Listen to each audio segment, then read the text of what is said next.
Hello students, welcome to Online Education Center. I am SS Sir, Department of Biology. আবারও হাজির তোমাদের কাছে নতুন একটি চ্যাপ্টার নিয়ে। চ্যাপ্টারটি হচ্ছে সেল স্ট্রাকচার অ্যান্ড ফাংশন। এটা ক্লাস 11-এর ইউনিট 3-র প্রথম চ্যাপ্টার। খুবই ইন্টারেস্টিং এবং ইজি চ্যাপ্টার, কারণ আমরা এই যে সুবিশাল পৃথিবীতে অগণিত ক্ষুদ্র থেকে বৃহত্তর কত আকার আকৃতি রং বেরঙের জীবজন্তুর দেখতে পাচ্ছি। সেই এককোষী একটা জীব অ্যামিবা থেকে শুরু করে একটি বড় জীব হাতি অথবা জলহস্তী, সে যেই জীবই হোক না কেন, প্রত্যেকটা জীবই কোষ দিয়ে তৈরি। জীবনের শুরুটাই কোষের মাধ্যমে।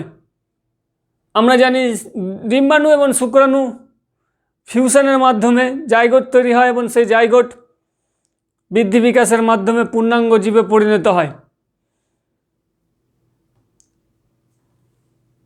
তাহলে দেখো, এই সেল সম্পর্কে আমাদের জানার কত কৌতূহল তৈরি হতে পারে আমাদের মধ্যে।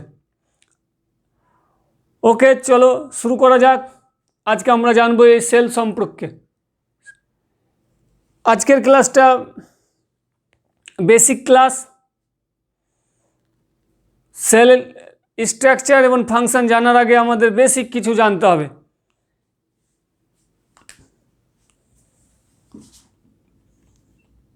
Class 11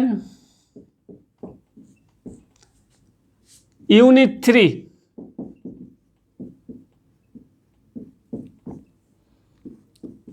first chapter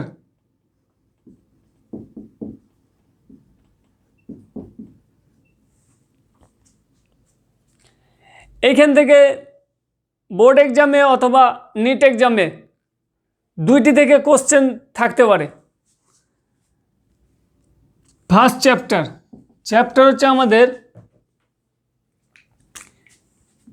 structure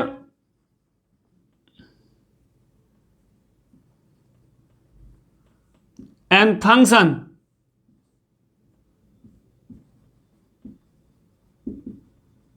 of cell।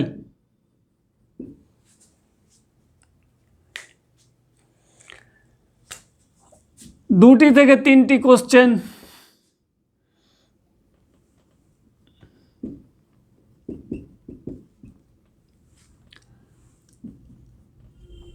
Neat and board এক্সামে থাকে।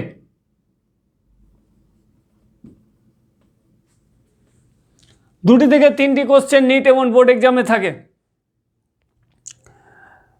তাই আমাদের অবশ্যই চ্যাপ্টারটি সম্পর্কে জানতে হবে। তাহলে প্রথমে আমরা জানব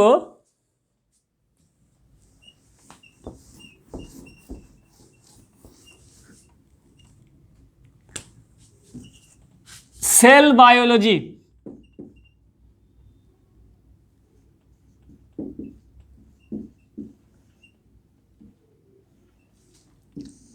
এই সেল বায়োলজি কাকে বলে?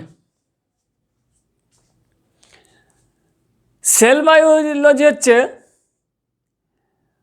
বায়োলজির সেই ব্রাঞ্চ যে ব্রাঞ্চে সেলের গঠন, সেলের কাজ এবং সেল ডিভিশন নিয়ে আলোচনা করা হয়। সেই ব্রাঞ্চটাকে বলছে সেল বায়োলজি। এবং আমরা আরও একটা নতুন টার্ম জানব, সাইটোলজি।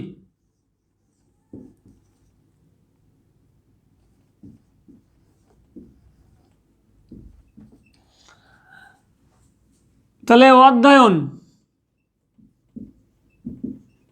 কিসের? না তো কোষের কাজ বা সেলের কাজ,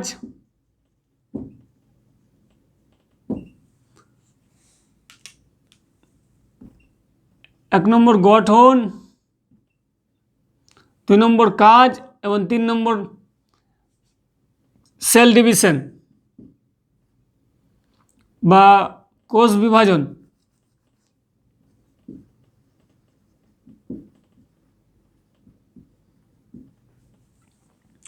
তাহলে দেখো, কোষের গঠন, কোষের কাজ এবং কোষ বিভাজন নিয়ে আলোচনা করাকে বলা হয় সেল বায়োলজি। আমরা এই সেল বায়োলজিতে সেল সম্পর্কে সম্পূর্ণ সব কিছু জানতে পারি। কিন্তু সেল বায়োলজির মধ্যে তারই একটা শাখা যেটাকে সাইটোলজি বলা হয়। এখন আমরা জানবো সাইটোলজি কাকে বলা হয়। এক কথায় সেলের স্ট্রাকচার অধ্যয়ন করাকেই সাইটোলজি বলা হয়, শুধু গঠন, কোষের গঠন।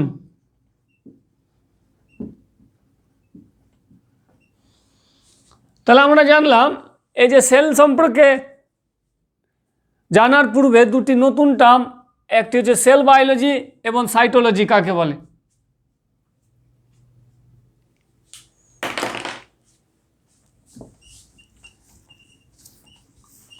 বেশ, তাহলে এখন আমরা জানবো সেল বা কোষ কাকে বলে। আমরা সেলের গঠন এবং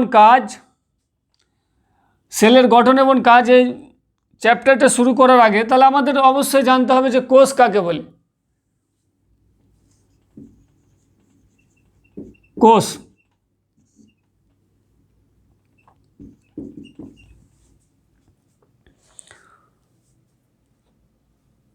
খুবই সহজ সংজ্ঞা এবং আমাদের পরিচিত এই কোষ।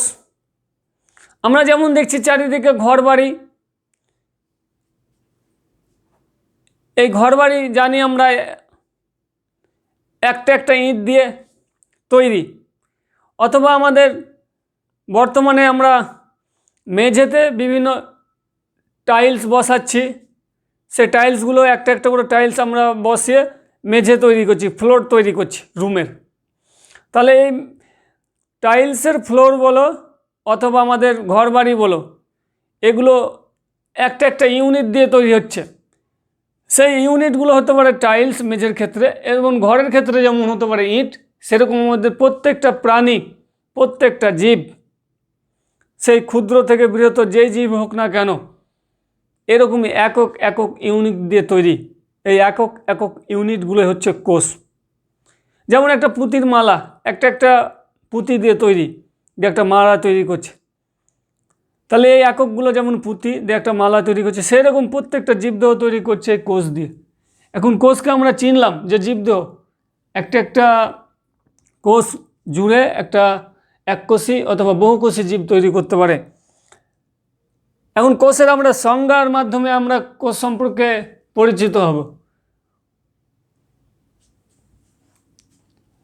তাহলে এই যে জীবদেহ তৈরি করছে এবং জীবের যাবতীয় কাজ, শারীরবৃত্তীয় কার্যকলাপ, চলন গমন, রেচন, পরিপাক, শ্বসন, সালোক সংশ্লেষ ইত্যাদি সমস্ত শারীরবৃত্তীয় কাজ এই কোষের মাধ্যমেই সম্পূর্ণ হয়। তাই কোষকে বলা হয় জীবদেহের গঠনগত এবং কার্যগত একক। তাহলে গঠনগত এবং কার্যগত একককেই কোষ বলছে। জীবদেহ গঠন করছে তাই গঠনগত, এবং কার্যগত, বিভিন্ন কার্য সম্পন্ন করছে তাই, এবং কার্যগত।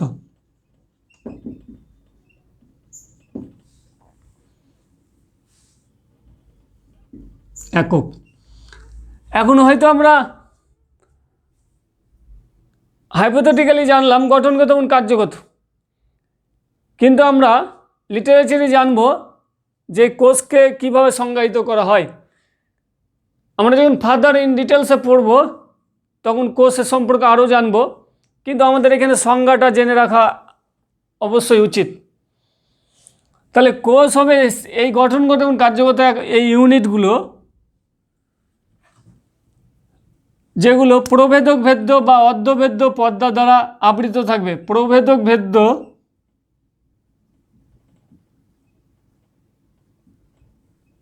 বা অর্ধভেদ্য পর্দা দ্বারা আবৃত থাকবে।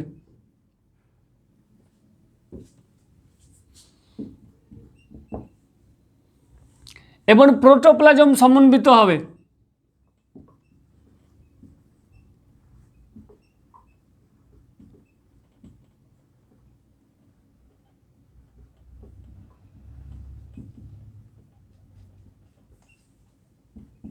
3 নম্বর, এরা সেলফ রেপ্লিকেটেড বা স্বপ্রজননশীল হবে। এই কথাটার অর্থ হচ্ছে যে সেলফ রেপ্লিকেটেড বা অটো রেপ্লিকেটেড বা স্বপ্রজননশীল কথাটার অর্থ হচ্ছে যে একটি কোষ থেকে আর একটি নতুন কোষ উৎপন্ন হবে। এই ব্যাপারটাকেই বলা হয় সেলফ রেপ্লিকেটেড বা স্বপ্রজননশীল।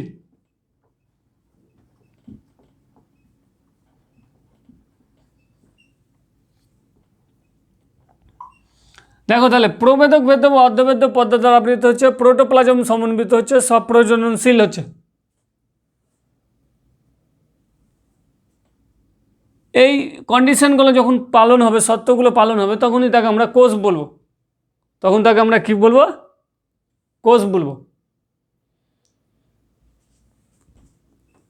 তাহলে আমরা কোষ সম্পর্কে পরিচিত হয়ে গেলাম। এখন যদি আমাদের কোনো উদ্ভিদ দেহ অথবা প্রাণী দেহ থেকে ক্ষুদ্র একটা অংশ নিয়ে যদি আমরা মাইক্রোস্কোপে দেখি, তাহলে আমরা মাইক্রোস্কোপের মধ্যে এরকম আমরা গঠন দেখতে পাবো, বিভিন্ন আকার আকৃতির গঠন দেখতে পাবো।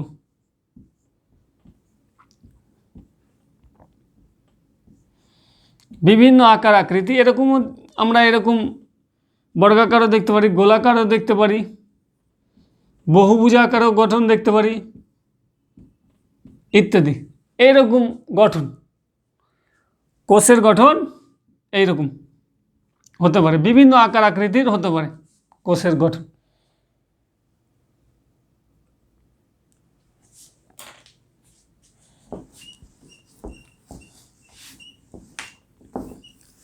বেশ, তাহলে আমরা পরিচিত হয়ে গেলাম বা জেনে গেলাম কোষ কাকে বলে। সিম্পল কোষ হচ্ছে জীবদের গঠনগত এবং কার্যগত একক, যা অর্ধভেদ্য বা প্রভেদক ভেদ্য দ্বারা আবৃত এবং প্রোটোপ্লাজম সমন্বিত এবং স্বপ্রজননশীল, বিভাজনে সক্ষম, তাকে আমরা কোষ বলছি। বেশ, এখন আমরা এই কোষ অধ্যায়টা বিস্তারিত আলোচনার আগে আমাদের কিছু বিজ্ঞানীদের নাম জেনে রাখা একান্ত উচিত। তাহলে আমরা এখন কিছু বিজ্ঞানীদের নাম জানব, সাম সায়েন্টিস্ট। তারা কোন বিজ্ঞানী কি অবদান রেখেছে সেগুলো আমরা জানব, এবং খুব গুরুত্বপূর্ণ। এবং এখন তো আমাদের উচিত এবং জেনে রাখতে হবে এই বিজ্ঞানীদের নাম এবং তাদের অবদান।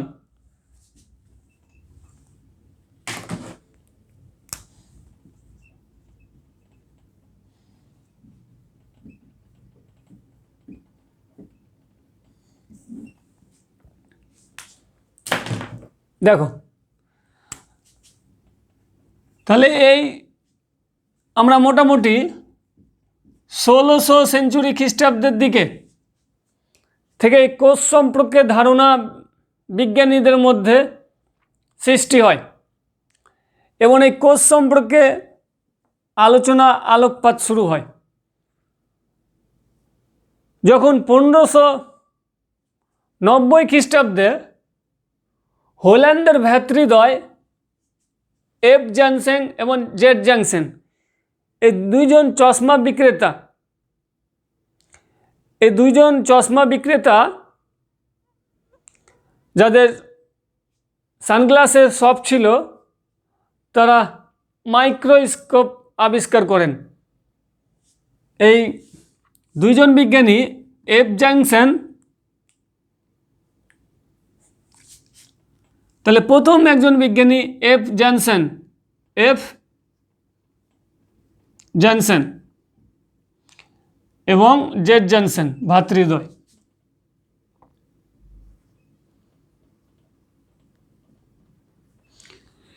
এরা কি করে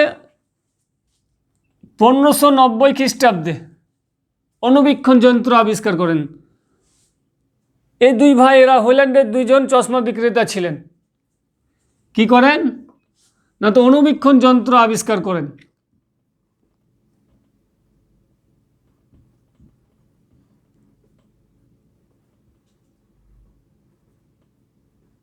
অণুবীক্ষণ যন্ত্র, এই অণুবীক্ষণ যন্ত্র আবিষ্কার করার পর বিজ্ঞানীরা বিভিন্ন ক্ষুদ্র ক্ষুদ্র বস্তু, ক্ষুদ্রতর বস্তুকে দেখা শুরু করেন। এইরকমই একজন বিজ্ঞানী, আমরা নেক্সট 2 নম্বর বিজ্ঞানীর নাম জানবো। এইরকমই একজন বিজ্ঞানী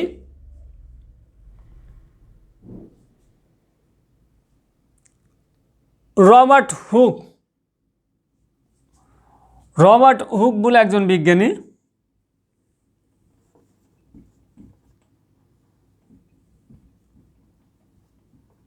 রবার্ট হুক বলে একজন বিজ্ঞানী, তিনি প্রথম মাইক্রোস্কোপে উদ্ভিদের কর্ক টিস্যু, ডেড টিস্যু, আমরা টিস্যু চ্যাপ্টারে পড়েছি, এক প্রকার ডেড বা মৃত কলা উদ্ভিদের কর্ক, তা পর্যবেক্ষণ করেন।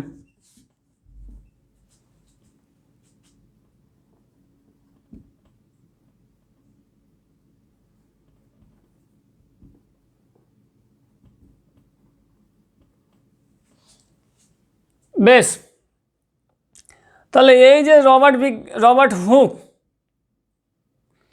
এই যে রবার্ট হুক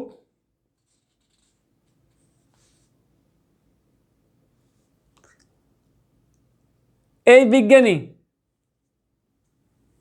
1665 খ্রিস্টাব্দে, 1665 খ্রিস্টাব্দে যে কোষ পর্যবেক্ষণ করেছিলেন বা দেখেছিলেন, সেই কোষ মৃত ছিল, কারণ কর্ক টিস্যু, উদ্ভিদের কর্ক টিস্যু হচ্ছে মৃত, ডেড সেল। এরপরে আরেকজন বিজ্ঞানী রবার্ট হুকের পরে আরেকজন বিজ্ঞানী লিওয়েন হক, লিওন হক বলে একজন বিজ্ঞানী। এই লিওন হক নেক্সট বিজ্ঞানী আমাদের 1674 খ্রিস্টাব্দে, এই 1674 খ্রিস্টাব্দে লিউ হেন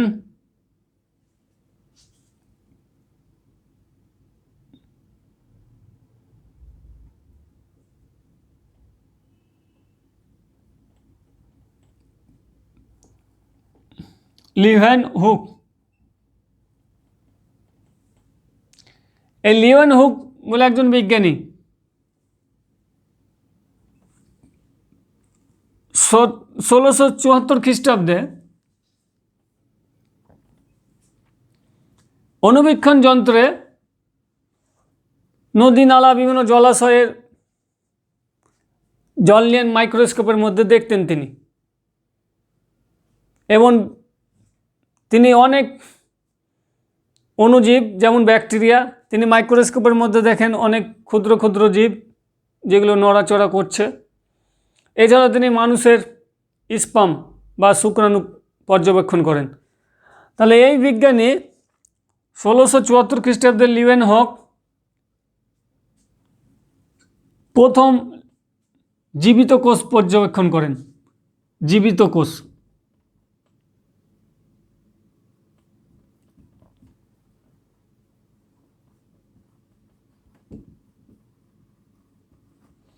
এখানে কর্ক টিস্যু হচ্ছে মৃত কোষ।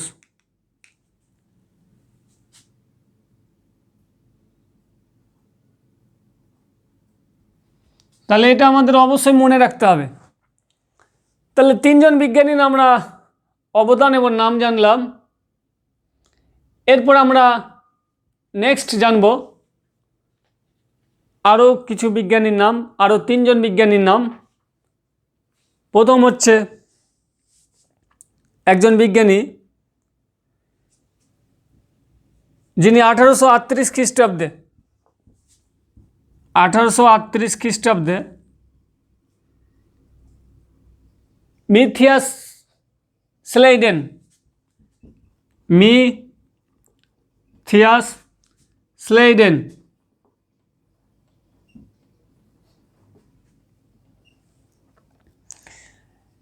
এবং আরও একজন বিজ্ঞানী 1839 খ্রিস্টাব্দে থিওডোর সোহান, থিওডোর সোহান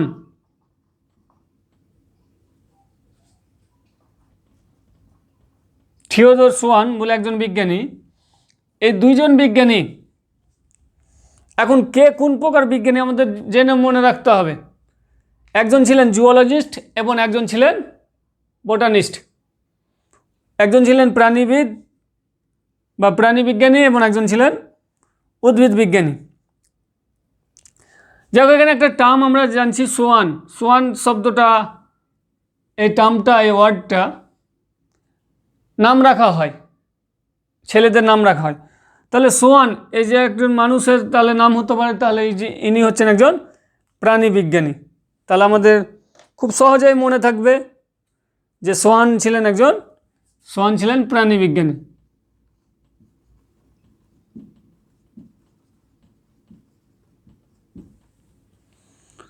তাহলে মিথিয়াস স্লেডেন হচ্ছেন উদ্ভিদ বিজ্ঞানী।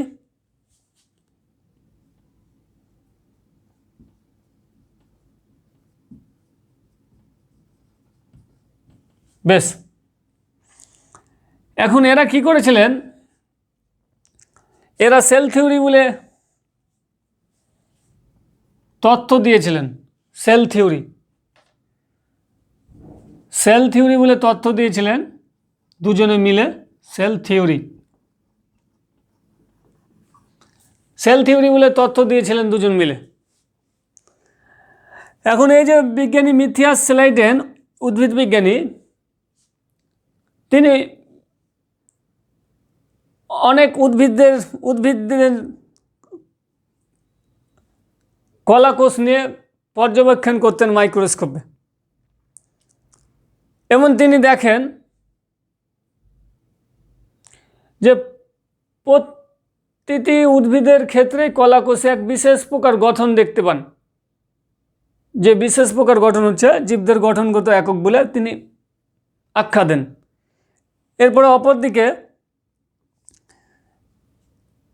থিওডর সোয়ান, এই যে প্রাণী বিজ্ঞানী, তিনিও প্রাণীদের বিভিন্ন কলাকোষ নিয়ে মাইক্রোস্কোপে পর্যবেক্ষণ করতেন। তারপরে তিনি দেখলেন এই যে জীবদের গঠনগত যে এককটা কোষ কলা যে পর্যবেক্ষণ করার পর তিনি দেখলেন তার বাইরে চারিদিকে একটা আবরণ ছিল। বাইরের চারিদিকে এটা একটা ভাবো, এই যে কলা গঠনগত একক কোষ, এর চারিদিকে একটা আবরণ ছিল। তিনি এখন বর্তমানে আমরা জানি যে কোষের চারিদিকে এই আবরণকে বলা হয় সেল মেমব্রেন। তাই তিনি বলেছিলেন যে চারিদিকে একটা পর্দা দ্বারা আবৃত থাকে কোষ, সব কোষই চারিদিকে একটা পর্দা দ্বারা আবৃত থাকে। এরপরেও তিনি উদ্ভিদ নিয়েও গবেষণা শুরু করে দেন। উদ্ভিদের কলাকোষ নিয়েও মাইক্রোস্কোপের মধ্যে দেখেন এবং দেখতে পান উদ্ভিদের ক্ষেত্রেও যে প্রোটোপ্লাজমের বাইরের চারিদিকে ছাড়াও আরও একটা যে মেমব্রেন ছিল, তারও বাইরের চারিদিকে আরও একটা মেমব্রেন তিনি দেখতে পান। তিনি নাম দেন যে কোষ প্রাচীর বলে আরও একটি প্রাচীর দেখা যায়। এইভাবে এই দুইজন বিজ্ঞানী মিলিতভাবে কোষ তত্ত্ব বলে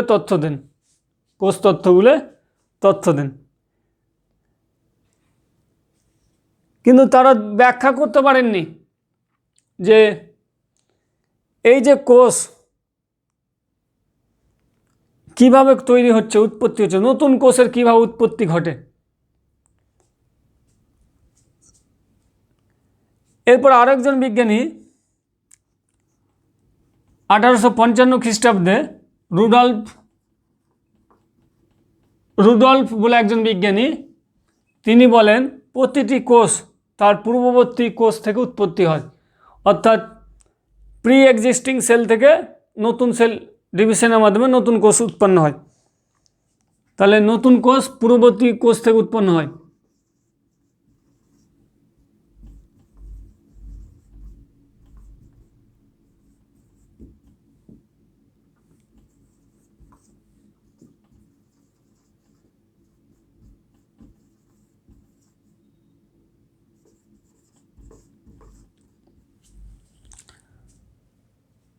তাহলে এই যে প্রতিটি কলা কোষ বা জীবদেহ একক ইউনিট, কোষ নামক একক ইউনিট নিয়ে গঠিত, এবং এই একক ইউনিটের চারিদিকে কোষ পর্দা বলে একটা আবরণ থাকে, এবং উদ্ভিদ কোষের ক্ষেত্রে কোষ পর্দার বাইরের দিকে আরও একটি অতিরিক্ত আবরণ থাকে কোষ প্রাচীর নামক, এবং প্রতিটি কোষ নতুন পূর্ববর্তী কোষ থেকে সৃষ্টি হয়। এই তিনটে তত্ত্বকে একসাথে বলা হয় সেল থিওরি। তাহলে সেল থিওরি আমরা এখন সেল থিওরি সম্পর্কে আমরা জানব। তাহলে সেল থিওরি বা কোষ তত্ত্বে কি বলা হচ্ছে সেটা আমরা জানব। তাহলে আমরা এই যে 6 জন বিজ্ঞানীর নাম জানলাম, প্রথম হচ্ছে 1590 খ্রিস্টাব্দে এফ জনসন এবং জেড জনসন নামক দুইজন চশমা বিক্রেতা, দুই ভাই, তারা অণুবীক্ষণ যন্ত্র আবিষ্কার করেন। তাদের অণুবীক্ষণ যন্ত্র আবিষ্কার করার পরে রবার্ট হুক 1665 খ্রিস্টাব্দে মৃত কোষ, উদ্ভিদের মৃত কোষ পর্যবেক্ষণ করেন, এবং 1674 খ্রিস্টাব্দে লিওন হুক বলে একজন বিজ্ঞানী, তিনি জীবিত কোষ পর্যবেক্ষণ করেন মাইক্রোস্কোপের মধ্যে। এবং 1838 খ্রিস্টাব্দে মিথিয়াস স্লেইডেন নামক জার্মান বিজ্ঞানী, এটা আমরা অবশ্যই মনে রাখবো যে জার্মান বিজ্ঞানী মিথিয়াস স্লেইডেন জার্মান বিজ্ঞানী, এবং 1839 খ্রিস্টাব্দে থিওডর সোয়ান নামক প্রাণী বিজ্ঞানী, এরা দুজনে মিলে সেল থিওরি বলে তথ্য দেন। এবং তাদের তত্ত্বের সাথে নতুন কোষ কীভাবে সৃষ্টি হয়, রুডল্ফ বলে একজন বিজ্ঞানী 1855 খ্রিস্টাব্দে তিনি বলেন নতুন কোষ পূর্ববর্তী কোষ থেকে সৃষ্টি হয়। বেশ, তাহলে আমরা নেক্সট আলোচনায় চলে যাব।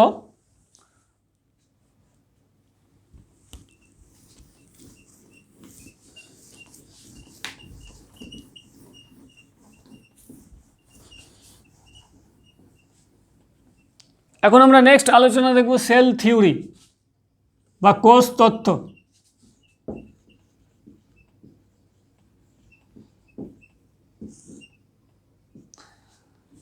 তাহলে এই দুইজন বিজ্ঞানী স্লেডেন এবং সোয়ান, এই দুজন বিজ্ঞানীকে সেল তত্ত্বের প্রবক্তা বলা হয়, কারণ এরা প্রথমেই সেল তত্ত্ব দিয়েছিলেন।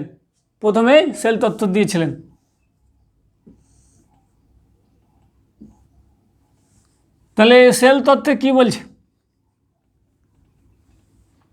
তাহলে কোষের সেল তত্ত্ব কি বলছে স্লেডেন এবং সোয়ান? 1 নম্বর, প্রথমে আমরা জানব যে প্রতিটি জীবদেহ কোষ নামক একক ইউনিট দিয়ে গঠিত।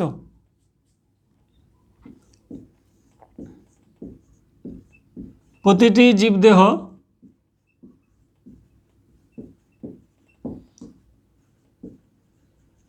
কোষ নামক একক ইউনিট দিয়ে তৈরি।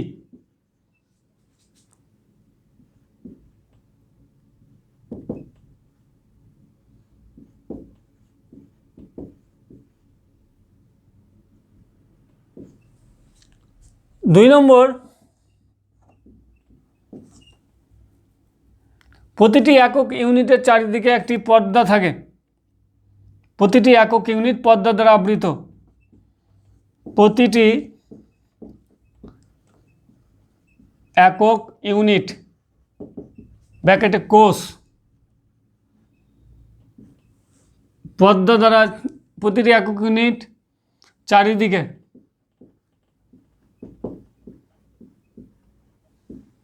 পর্দা দ্বারা আবৃত। 3 নম্বর, প্রতিটি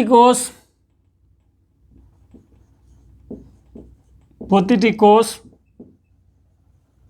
পূর্ববর্তী কোষ থেকে সৃষ্টি হয়।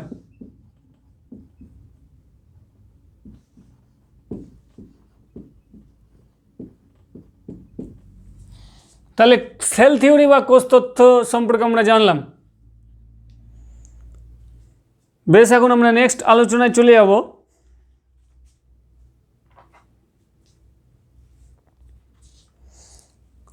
সাইজ অফ সেল, কোষের আয়তন। নেক্সট আমরা আলোচনায় যাব কোষের আয়তন।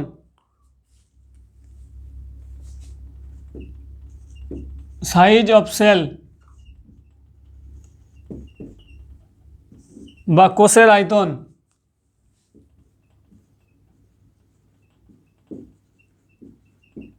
সাইজ অফ সেল বা কোষের আয়তন।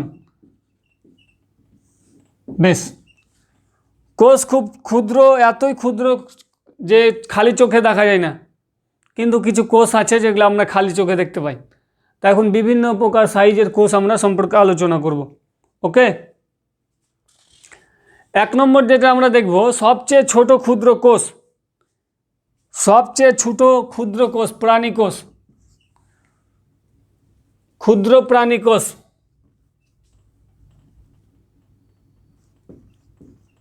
ছোট প্রাণী কোষ।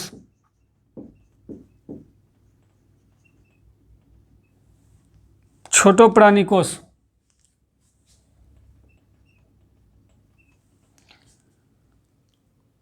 সবচেয়ে ছোট প্রাণী কোষ মাইকোপ্লাজমা লেডলাই।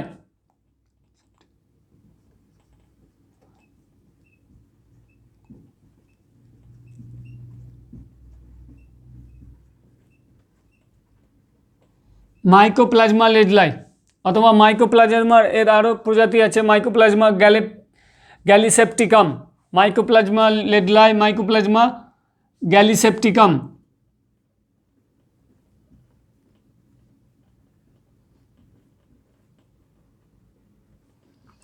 এদের আকার এতই ছোট যে এগুলো খালি চোখে দেখা যায় না।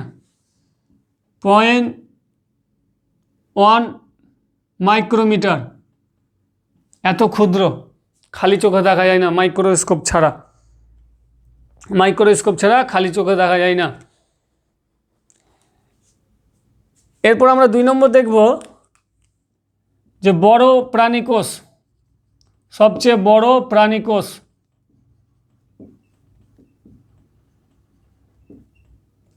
সবচেয়ে বড় প্রাণী কোষ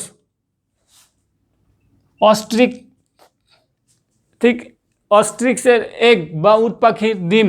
অস্ট্রিক্সের এগ বা উট পাখির ডিম।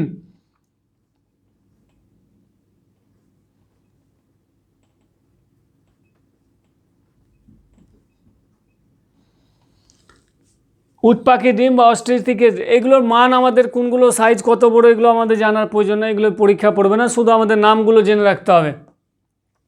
তাহলে সবথেকে ছোট প্রাণী কোষ আমরা জানলাম মাইকোপ্লাজমা লেডলাই বা মাইক্রোপ্লাজমা গ্যালিসেপ্টিকাম, এবং বড় প্রাণী কোষ আমরা পড়লাম উট পাখির ডিম। এর দৈর্ঘ্য প্রস্থ হচ্ছে, আমরা যদি মানটা মনে রাখি তাহলে 170 থেকে 175, 170 × 175 এর দৈর্ঘ্য প্রস্থ মিলিমিটার। বেশ, এরপর আমরা প্রাণী কোষ সম্পর্কে জানলাম। এরপর আমরা উদ্ভিদ কোষ সম্পর্কে জানব। বড় উদ্ভিদ কোষ। 3 নম্বর, এখন বড় উদ্ভিদ কোষ পড়ার আগে আমরা ছোট উদ্ভিদ কোষ দেখব।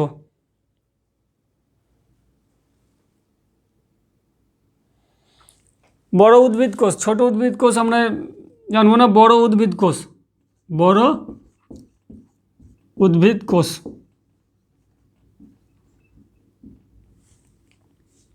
তাহলে বড় উদ্ভিদ কোষ হচ্ছে র্যামি গাছের তন্তু।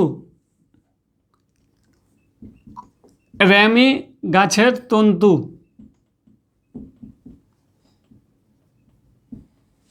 এবং খালি চোখে দেখা যায় উদ্ভিদ কোষ। পার্থক্যটা আমাদের জেনে রাখতে হবে, বড় উদ্ভিদ কোষ এবং খালি চোখে দেখা যায় উদ্ভিদ কোষ। খালি চোখে দেখা যায় উদ্ভিদ কোষ।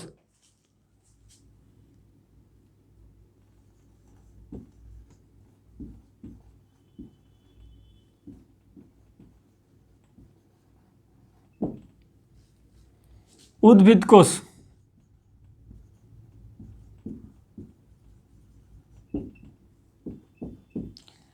অ্যাসিটাবুলারিয়া।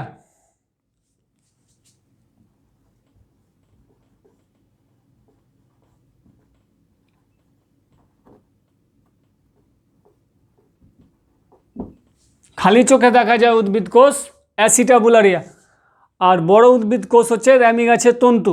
এরপর আমরা নেক্সট জানব দীর্ঘতম মানবদেহের দীর্ঘতম কোষ। 5 নম্বর আমরা জানবো মানবদেহের দীর্ঘতম মানুষের দীর্ঘতম কোষ।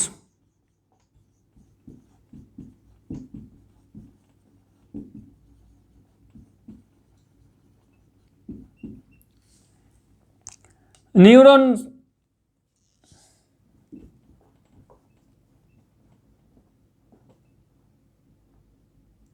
কোনো নিউরন এত বড় আছে প্রায় 1 মিটার হয়ে যায়। আমাদের এই গৃহদেশ থেকে একবারে আমাদের পুরো পিঠ যে ব্যাক সাইড আছে এত বড়, প্রায় 1 মিটার, তার থেকেও বড়।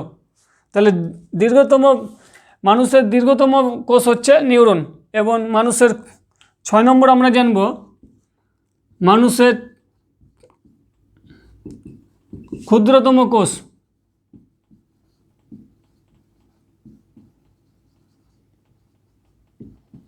শ্বেত রক্তকণিকা।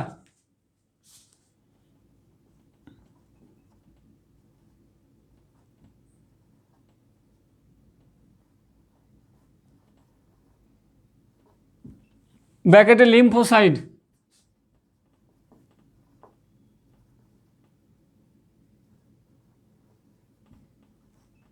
বেশ, আমাদের এগুলো জেনে রাখতে হবে। সবচেয়ে ছোট প্রাণী কোষ হচ্ছে মাইকোপ্লাজমা লেডলাই, মাইকোপ্লাজমা গ্যালিসেপ্টিকাম। এবং বড় প্রাণী কোষ হচ্ছে উৎপাকিত ডিম। বড় উদ্ভিদ কোষ হচ্ছে র্যামি গাছের তন্তু।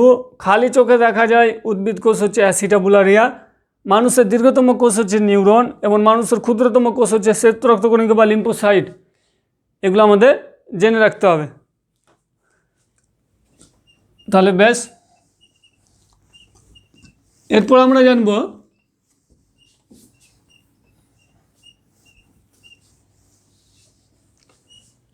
শেপ অফ সেল, কোষের গঠন।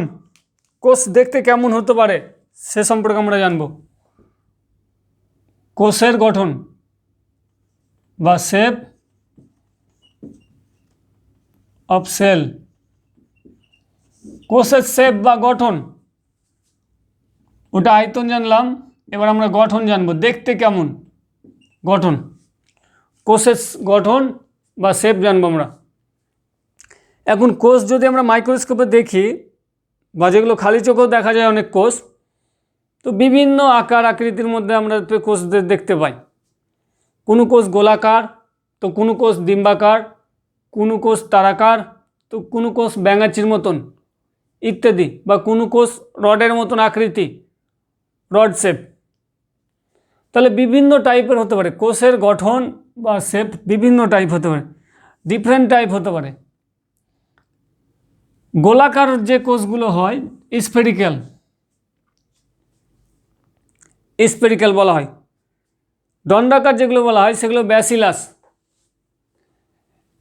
এবং এই গোলাকার যে স্ফেরিক্যাল কোষগুলো হয় এরা যদি একসাথে লম্বা চেনের মতো গঠন সৃষ্টি করে তাহলে স্ট্রেপ্টোকক্কাস বলা হয়। এবং যদি এই লম্বা চেনগুলো যদি আঙুরের ঠোকার মতন গঠন করে তাহলে স্ট্র্যাটোফাইলাস বলা হয় ইত্যাদি। এরকম বিভিন্ন নাম দেওয়া হয়। যেমন কলুমনার সেল, যেগুলো স্তম্ভের মতন আকার, আমাদের এপিথেলিয়াল সেলগুলো, যেগুলো আমাদের এপিথেলিয়াল টিস্যু আছে সেগুলো কলুমনার শেপ বা স্তম্ভাকার হতে পারে। তাহলে বিভিন্ন আকার আকৃতি হতে পারে আমাদের কোষ, বিভিন্ন আকার আকৃতি হতে পারে। 1 নম্বর হতে পারে গোলাকার হতে পারে, 2 নম্বর হতে পারে ডিম্বাকার হতে পারে, 3 নম্বর হতে পারে আমাদের দণ্ডাকার হতে পারে, 4 নম্বর হতে পারে স্তম্ভাকার,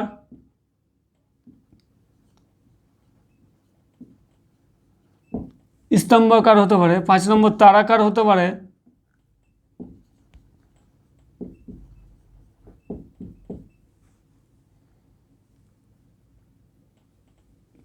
6 নম্বর হতে পারে স্পাইরাকাল বা প্যাঁচানো হতে পারে, যেমন স্পাইরোগাইরা গঠন হচ্ছে প্যাঁচানো। এরকম আমরা ছবি বিভিন্ন বইয়ে দেখতে পাই স্পাইরোগাইরা।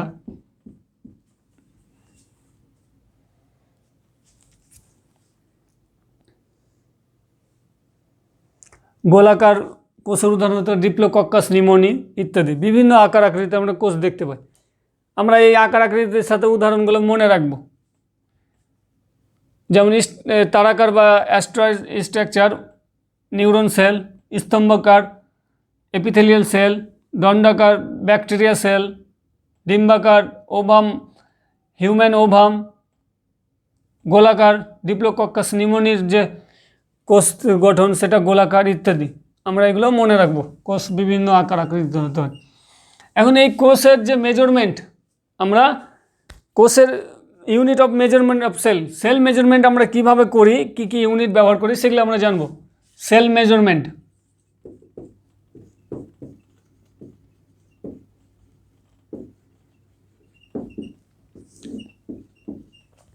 কোন কোষকে আমরা পরিমাপ করার জন্য বিভিন্ন একক ব্যবহার করি।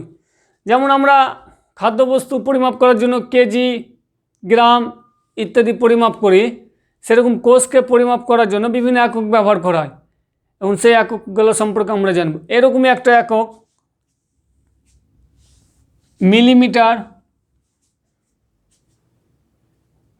মাইক্রোমিটার, ন্যানোমিটার, অ্যাংস্ট্রম ইত্যাদি একক ব্যবহার করা হয়।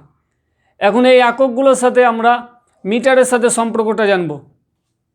এখন তাহলে এই যে এককগুলো, 1 নম্বর হচ্ছে মাইক্রোমিটার, মাইক্রন। প্রথম আমরা জানবো মাইক্রন,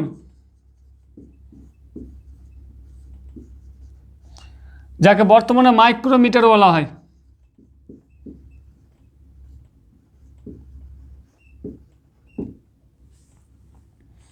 দুই নম্বর আমরা জানব মিলিমাইক্রন,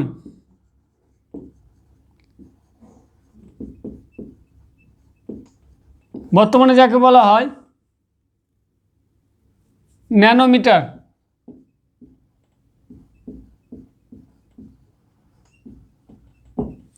তিন নম্বর অ্যাংস্ট্রম।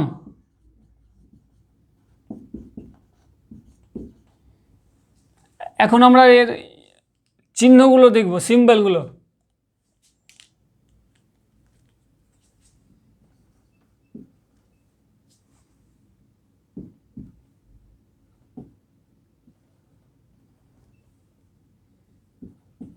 অ্যাংস্ট্রম, এইরকম এই সাইনগুলো সিম্বলগুলো ব্যবহার করা হয় কোষের পরিমাপ করার জন্য। এখন এদের মিটারের সাথে সম্পর্ক দেখব, মিটারের সাথে। এখন 1 মাইক্রন হচ্ছে 10⁻⁶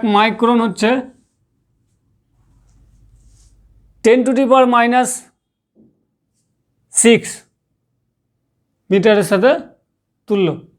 তাহলে আমরা যদি এগুলো এইভাবে দেখি, তাহলে 1 মাইক্রোমিটার সমান হচ্ছে এত মিটার, 10⁻⁻ এত মিটার।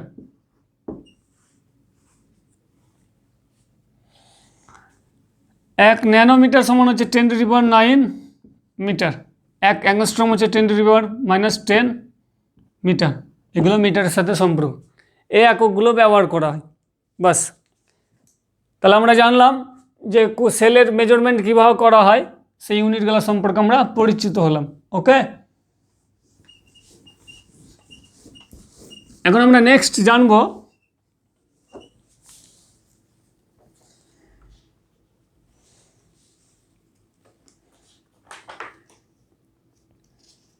এখন আমরা কোষের একটি আদর্শ কোষের যে গঠন, একটি আদর্শ কোষের গঠন সম্পর্কে আমরা জানব। একটি আদর্শ কোষের গঠন সম্পর্কে জানব, যে একটি আদর্শ কোষ কি কি নিয়ে গঠিত, কি কি কম্পোনেন্ট আছে, কি কি উপাদান আছে, কি কি কোষাঙ্গাণু নিয়ে গঠিত, সেগুলো জানব। একটা আইডিয়াল সেল,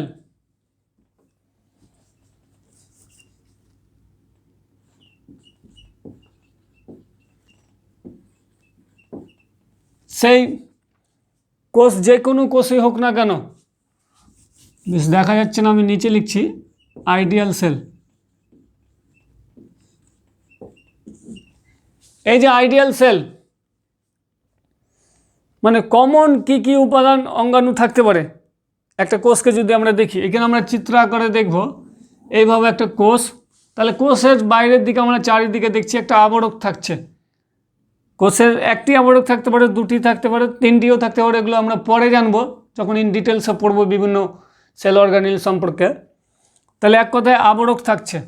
তাহলে এখানে আমরা কী লিখব যে একটা আইডিয়াল সেল বা আদর্শ কোষ, এক নম্বর হচ্ছে কোষ আবরক বা সেল কোট, কোষ আবরক, ইংলিশে বলা হয় সেল কোষ। তাহলে এখানে আমরা লিখে নিই আদর্শ কোষ।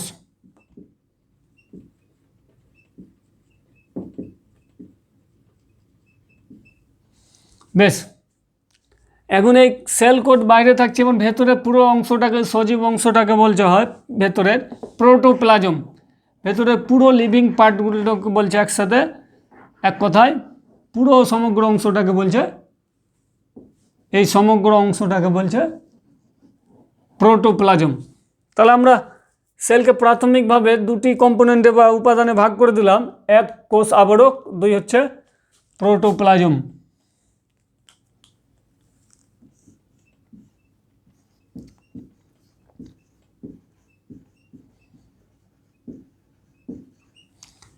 এখন এই কোষ আবরক দুই প্রকার হতে পারে।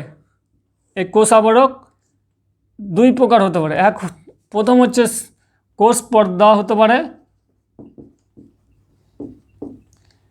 দুই নম্বর হচ্ছে কোষ প্রাচীর হতে পারে। আমরা এগুলো সম্পর্কে বিস্তারিত জানবো একটার পর একটা, এখানে আমরা শুধু নামগুলো জেনে রাখলেই হবে। এখন এই প্রোটোপ্লাজমকে আবার এখন ভাগ করা হয়। প্রোটোপ্লাজম এই যে ভেতরে পুরো অংশটা একটা গোলাকার ঘন বস্তু থাকে যেটাকে নিউক্লিয়াস বলা হয়। নিউক্লিয়াস বাদে এখন বাকি সমগ্র অংশটাকে জেলির মতো, অর্ধতরল জেলির মতো থকথকে, এই অংশটাকে বলা হয় সাইটোপ্লাজম। তাহলে এখন প্রোটোপ্লাজম এখন তিন প্রকার। প্রোটোপ্লাজম মিন্স এখন তিনটা উপাদান নিয়ে গঠিত। এক হচ্ছে নিউক্লিয়াস,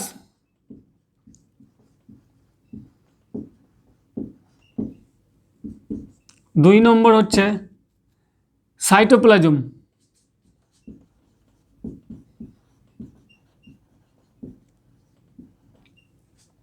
এবং তিন নম্বর হচ্ছে ভ্যাকিউল। এখন এই নিউক্লিয়াস হলো, সাইটোপ্লাজম হলো, নিউক্লিয়াস সাইটোপ্লাজম বাদেও কোষের মধ্যে এরকম ফাঁকা বায়ুপূর্ণ গহ্বর থাকে যেগুলোকে ভ্যাকিউল বলা হয়। ভ্যাকিউল বলা হয়। তাহলে এখন আমরা জানবো এই নিউক্লিয়াস সম্পর্কে আমরা বিস্তারিত পড়ব। সাইটোপ্লাজম সম্পর্কে আমরা এখন জানবো। সাইটোপ্লাজম মানে এখন আমরা কী জানবো, তাহলে এই যে নিউক্লিয়াস বাদে এবং ভ্যাকিউল বাদে বাকি কোষের যা অংশ থাকলো সেটা হচ্ছে সাইটোপ্লাজম। এখন সাইটোপ্লাজম মানে হচ্ছে তিন প্রকার। সাইটোপ্লাজমের যে তরল অংশটা তাকে ধাত্র বলা হয়, ধাত্র বা ম্যাট্রিক্স, ধাত্র বা ম্যাট্রিক্স। সাইটোপ্লাজমের তরল অংশকে বলা হয় ধাত্র বা ম্যাট্রিক্স। এই ধাত্রের মধ্যে যে গঠনগুলো দেখা যায় তাদেরকে বলা হয় কোষীয় অঙ্গাণু বা কোষ অঙ্গাণু বা সেল অর্গানিল, কোষ অঙ্গাণু। তাহলে ধাত্র হলো, কোষ অঙ্গাণু হলো। এছাড়াও কিছু বস্তু থাকে কোষের মধ্যে। এখন যদি আমরা কোষের গঠন দেখি, এই বোর্ডের দিকে প্রত্যেকে দেখো, তাহলে এই কোষের যদি আমরা গঠন দেখি তাহলে কোষের মধ্যে কিছু বস্তু থাকে, এগুলো সঞ্চিত, যেমন ক্লোরোপ্লাস্ট,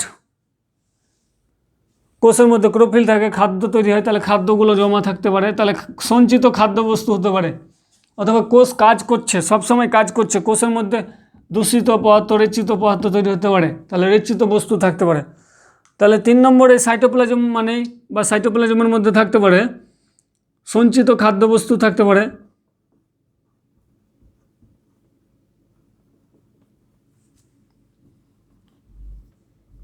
অথবা রেচন বস্তু থাকতে পারে।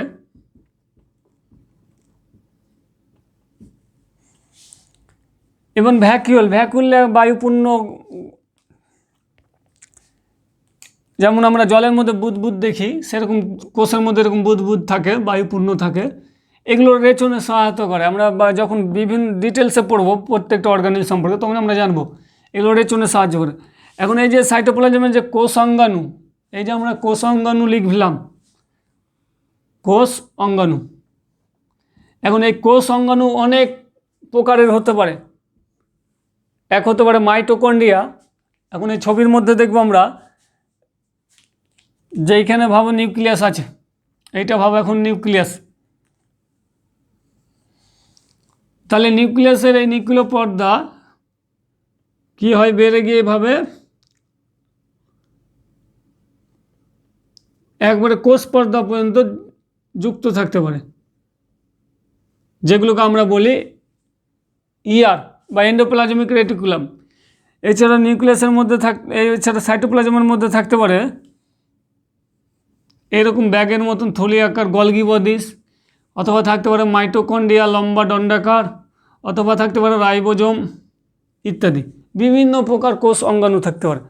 আমরা এগুলো আর লিখবো না কোষ অঙ্গাণু, এখন আমরা জানি কোষ অঙ্গাণু সম্পর্কে আমরা আগে পড়েছি আগের ক্লাসে। এগুলো যখন আমরা নেক্সট ক্লাসে যখন যাব আমরা প্রত্যেকটা অঙ্গাণু সম্পর্কে ইন ডিটেলসে জানবো। ওকে ওকে স্টুডেন্টস, সকলকে বেস্ট অফ লাক। আজকে ক্লাস এতটাই। আমরা নেক্সট ক্লাসে ইন ডিটেলসে প্রত্যেকটা সেল অর্গানেল সম্পর্কে আমরা জানব। সকলে ভালো থেকো, সুস্থ থাকো, সব সময় হাসি খুশি থাকো। থ্যাংক ইউ, ধন্যবাদ।